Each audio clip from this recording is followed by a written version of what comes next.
Hello दोस्तों, मैं advocate Raman Shukla. स्वागत है आपका हमारे यूट्यूब चैनल पे। हमारे साथ में हैं राष्ट्र धारक दल के राष्ट्रीय अध्यक्ष करण सर, जो कि एक समाज सेवी हैं।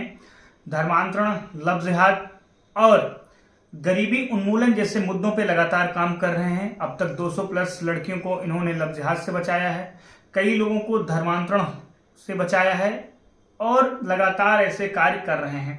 आज हमारे साथ सर जुड़े हैं, जो कल बीजेपी नारी शक्ति वंदन अधिनियम लागू करवाना चाहती थी सदन में, जो कि इलेक्शन में महिलाओं को आरक्षण मिले, उसके लिए नारी शक्ति वंदन अधिनियम के तहत एक एक्ट लाना चाहती थी और वह एक्ट बीजेपी लागू नहीं करवा पाई। यह एक्ट क्यों नहीं लागू कर पाई, इसके पीछे कारण क्या है? क्योंकि पिछले 10 सालों में पहली बार ऐसा हुआ है कि बीजेपी अगर कोई एक्ट लेकर आती है और उसे पारित नहीं करा पाती है। देखिए, पिछले 12 सालों में ऐसा पहली बार हुआ है कि बीजेपी कोई विधेयक पास करवाना चाहती थी और नहीं करवा पाई। इसके पीछे जो भी कारण हो, देखिए, ये कोई नारी शक्ति बंधन नहीं है, ये केवल नाम है उसका, नारी शक्ति बंधन अधिनियम, बल्कि ये समाज को तोड़ने वाला, राष्ट्र को कमजोर करने वाला एक अधिनियम था, जो कि नहीं पास हो सका। ये बहुत ही अच्छा कार्य, पुनीत कार्य हुआ। कारण मैं आपको बताऊंगा, सुनने में तो लगेगा कि भाई नारी के लिए था और आप विरोध कर रहे हो। देखिए, 27% सीटें लोकसभा विधानसभा की पहले से आरक्षित हैं SC ST कोटे के लिए। अब 33% आरक्षित हो जाती महिलाओं के लिए जी। अब टोटल आरक्षण हो गया 60% जी।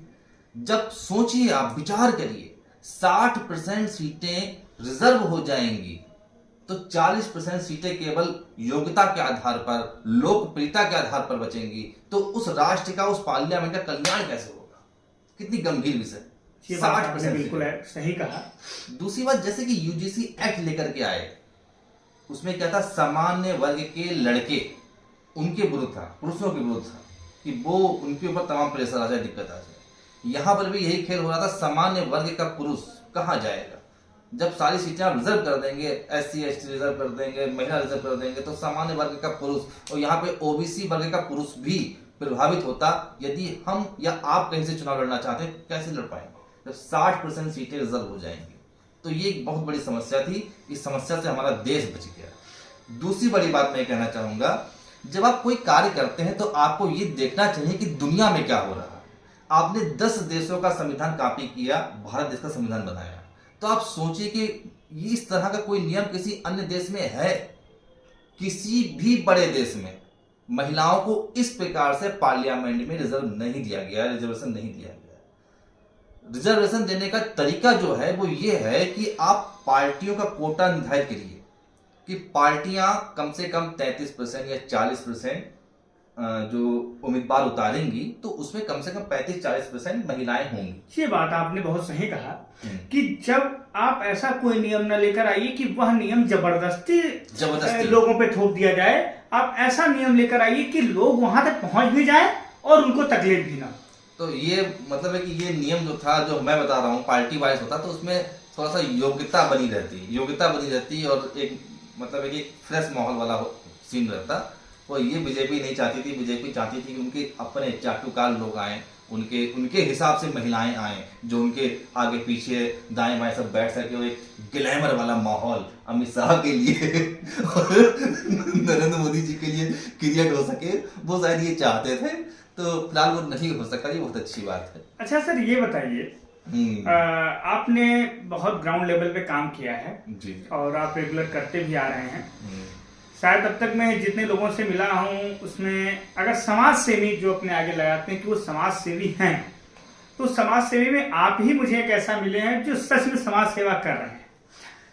क्या आरक्षण का विश्लेषण होना चाहिए? क्या आरक्षण पे अब समय आ गया है कि इस पे कुछ कार्य होना चाहिए? आरक्षण जरूरी नहीं पढ़ाई में ही हो।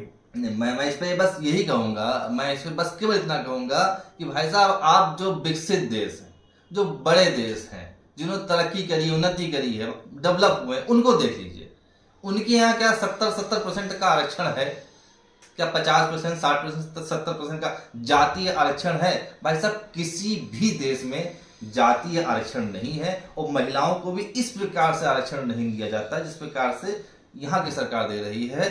ये अपने आप में मेरी मत मानो, आप अपना अपना विचार भी मत थोपिए।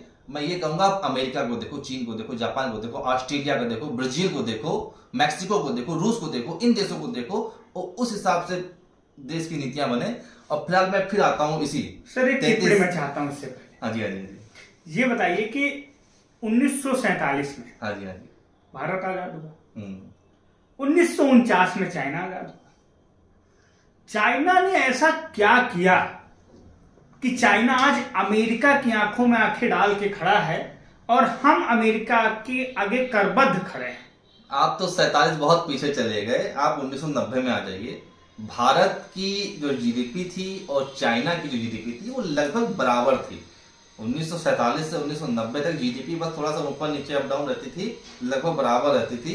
ये तो 1990 के बाद ऐसा गंदा माहौल हमारे देश में बना कि हमारा देश बर्बाद होता चला गया।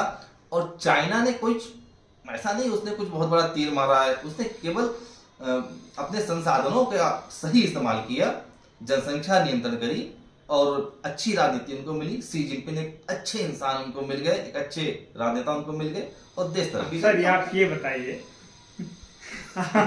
आपकी इस बात पे तो बड़ी हंसी आ गई मुझे कि जनसंख्या नियंत्रण, सवर्ण समाज एक ऐसा तबका है जिसने जनसंख्या को नियंत्रण करने में बहुत बड़ा योगदान दिया। जी।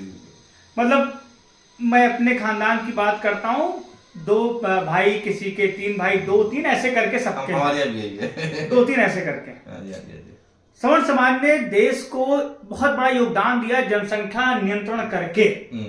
लेकिन मुस्लिम ने और अदर लोगों ने एक तरीके से कह सकते हैं जनसंख्या विस्फोट कर दिया। तो इसमें आप केवल आप पब्लिक को गाली मत दीजिए, पब्लिक को मत गलत कहिए, इसमें सरकार का दोष है। अब सर पूरी बात मैं कर रही हूँ। अब सरकार क्या कह रही है? सरकार कह रही है कि जिसकी जितनी संख्या भारी उसकी उतनी हिस्सेदारी। और अब लोकतंत्र बन गया भीड़तंत्र। लोकतंत्र खत्म होके बन गया भीड़तंत्र।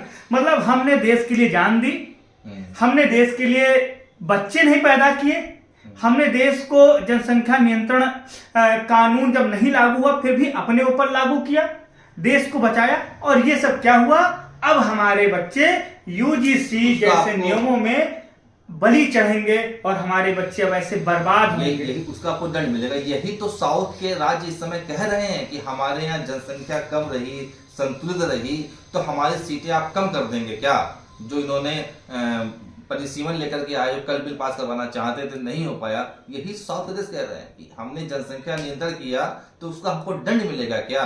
हमारी सीटें आप कम कर दोगे क्या? तो वही सर, हमने देश के लिए किया तो हमें तो दंड मिलना चाहिए। एक तरीके से जब कसाब ने गोली चलाई लोगों पे तो उसको भी बात कहने का मौका दिया गया, उसको भी एक मौलिक अधिकार दिया गया। लेकिन भाई सवर्ण तो उससे भी खतरनाक है। हमें कहने का मौका क्यों दिया जाए? हमें तो डायरेक्ट सूली पे चढ़ा दिया जाएगा यूजीसी अधिनियम के तहत। मैं टॉपिक को थोड़ा डाइवर्ट कर दिया, इसके लिए मैं क्षमा चाहता हूँ। बट क्या करें, जिस देश के लोगों ने इतना बड़ा योगदान, भावनाएं कंट्रोल नहीं हो पाती हो जाता है। तो ये चीजें हैं सर। क्योंकि देखिए, आप कारण क्या है कि जब अन्याय होता है तो जब वहां तक बात जाती है तो वो हमारी जो है भावनाओं पे कंट्रोल नहीं रह जाता है और हम अन्याय के खिलाफ या आप अन्याय के खिलाफ बोल देते हैं, तो ऐसा होता है। तो कल जो ये जो गच्चा खाए हैं बीजेपी वाले 33% आरक्षण और परिसीमन पे, आप ये सोचिए कि परिसीमन करके आप सीटों को 50% अधिक बढ़ा देंगे और कोई सही बंटवारा नहीं है, कभी भी नहीं रहा। क्योंकि हमारे यहाँ 5 विधायक पे एक सांसद हैं, किसी राज्य में 10 विधायक पे एक सांसद है, किसी राज्य में 20 विधायक पे एक सांसद है, किसी राज्य में 30 और 40 विधायक पे एक सांसद है। तो इतना ज्यादा जो गड़बड़ घोटाला है, इसीलिए सन 76 में संविधान में अनुच्छेद 170 के अनुसार कि 500 से अधिक विधानसभा सीटें कहीं नहीं रहेंगी और साथ ही ये जो परिसीमन है इसको फिक्स कर दिया जाएगा, फ्रीज कर दिया जाएगा, इसको तो नहीं बढ़ाया जा सकता है। जो कल ये अध्यादेश लाना चाहते थे ये असंवैधानिक है, क्योंकि आप सीटों को नहीं बढ़ा सकते। आप कुछ क्षेत्र को आगे पीछे कर सकते हो, जैसा कि 2002 में परिसीमन हुआ था कि कुछ क्षेत्र घटाए गए, कुछ क्षेत्र बढ़ा दिए गए। पर आप सीटें लोकसभा की नहीं बढ़ा सकते हो, ये मतलब है कि संवैधानिक है। तो परिसीमन बढ़ता, अगर सीटें बढ़ जाती तो आप सोचिए जनता पे डबल दबाव हो जाता। कितना अधिक इनकी सैलरी, इनके भवन पे हमारी जनता पे करती, खर्च करती है। इतने अधिक जो जनप्रतिनिधि हैं, मेरे ख्याल से बड़े बड़े 8-10 देश आप उठा लीजिए, उनके अंदर जितने जनप्रतिनिधि होंगे उससे ज्यादा भारत में है। अब सर एक बात मैं और भी कहना चाहता हूँ आपसे, मुझे तो इस टॉपिक पे लेके बड़ी हंसी आ रही है। बड़ा एक ये टॉपिक जब आपको मैंने बुलाया इस टॉपिक पे डिस्कशन करने के लिए, इतना हेल्दी डिस्कशन चल रहा है, बट आप जब बातें बोलते हैं तो उससे जब मन में विचार आता है तो एक हंसी उत्पन्न होती है अपने देश के लिए कि हमारे जिस जगह पे आप बैठे हैं, जिस जिले में आप बैठे हैं, इस जिले में टोटल 6 विधानसभा है। 7 हाँ 7 विधानसभा है। हाँ 7 विधानसभा में एक भी विधायक ऐसा नहीं है जिसने 10% भी काम किया। तो अब वो विधायकों की संख्या बढ़ा करके करना चाहते हैं 11। अब होगा क्या, अब 11वां आके 10 का काम करेगा। अरे 10 काम वो भी आएगा, वो भी 4 गाड़ियां, फॉर्च्यूनर और हमारा जो कंसोलिडेटेड फंड का पैसा है अपने ऊपर खर्च करेगा। तो इस तरीके से अगर परिसीमन बढ़ेगा तो जो हम आप दाल रोटी खा रहे हैं ना सर, ये भी खाना बंद हो जाएगा। जिले में हम कहते हैं 2 जनप्रतिनिधि हो, ना हो 12, 15, 20, 2 हो पर काम करने वाले हो, जनता का दुख दर्द समझें, उनके लिए काम कर सकें। एक जिलाधिकारी जब पूरे जिले को मैनेज कर सकता है तो 2 या 3 जनप्रतिनिधि एक जिले को मैनेज क्यों नहीं कर सकते, हमें बता दीजिए। आप 15-15 जनप्रतिनिधि एक जिले को दे दोगे और काम कुछ होना नहीं है। एक जो जनप्रतिनिधि होता है वो सर जानते कितने लोगों को मैनेज करता है? अपने 500 लोगों को अपने 300 लोगों को, अब वो भी अपनी जाति के जब आप उससे काम करवाने जाओ तो कहता क्या नाम है भैया आपका? अच्छा ये जाति क्या है, जात क्या है, और सरनेम नाम बताओ तो सरनेम पूछेंगे। एक बार नहीं बता पाते सरनेम अपना पूरा। और दूसरी बात, अच्छा उनके थ्रू आए हो, मतलब उनके थ्रू आप नहीं आए हो तो आपका काम नहीं होगा। ये तो देश के हमारे हालात हैं। देखिए वो तो आप बात ही ना करिए, क्योंकि हमारे देश में जो लोकतंत्र हमको दिखाया जाता है ये लोकतंत्र है ही नहीं, ये भीड़ तंत्र, ये लोकतंत्र होता ही नहीं है।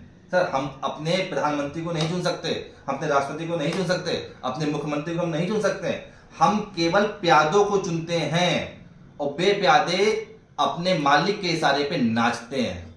हमें अपना नेता चुनने का अधिकार नहीं, हमें केवल प्यादे चुनने का अधिकार है। तो ये लोकतंत्र है ही नहीं। और तो सर एक बात आपने बहुत अच्छी कर दी, किसी लेखक ने कहा है डेमोक्रेसी इज अ मिथ। सही बात है, डेमोक्रेसी क्या है? एक मिथ है। मैं एक वकील हूँ पेशे से और कई लोगों को न्याय दिलाता हूँ। इस संविधान को ये मेरे लिए किसी रामायण गीता से कम नहीं। मैं संविधान का हमेशा संविधान नहीं कहता, संविधान का बहुत सम्मान करता हूँ। लेकिन जब आप ये बात बोले, ये बात बिल्कुल लग गई मेरे मन को कि डेमोक्रेसी वर्तमान में क्या हमेशा एक मिथ ही रही है। सही है। और लोग कहते हैं कि डेमोक्रेसी नहीं है चाइना में, लेकिन चाइना ने जो अपने लोगों के लिए कर दिया है वो कहीं लोकतंत्र से बढ़कर है। तो आपका बहुत बहुत धन्यवाद सर कि आप हमारे शो पे आए और इस टॉपिक को लोगों तक बहुत अच्छे से पहुंचाया। और बने रहे हमारे शो पे ऐसे रमन शुक्ला के साथ, हम ऐसे डिस्कशन करते रहेंगे। और मेरा नंबर है 6394914720। किसी भी हेल्प के लिए आप सर को भी कॉल कर सकते हैं, मुझे भी कॉल कर सकते हैं। अगर आपके क्षेत्र में लफ्ज जिहाद हो रहा है, आपके क्षेत्र में धर्मांतरण हो रहा है, तो हम लोग इस टॉपिक पे खुल के मुखर होके लोगों की मदद करते हैं। अगर कोई लड़की के साथ गलत हो रहा है तो हम आपके साथ खड़े हैं। जहां कोई नेता, पुलिस, कोई आपके साथ नहीं खड़ा होगा, वहां आपको रमन शुक्ला और करण सिंह जरूर मिलेंगे। धन्यवाद।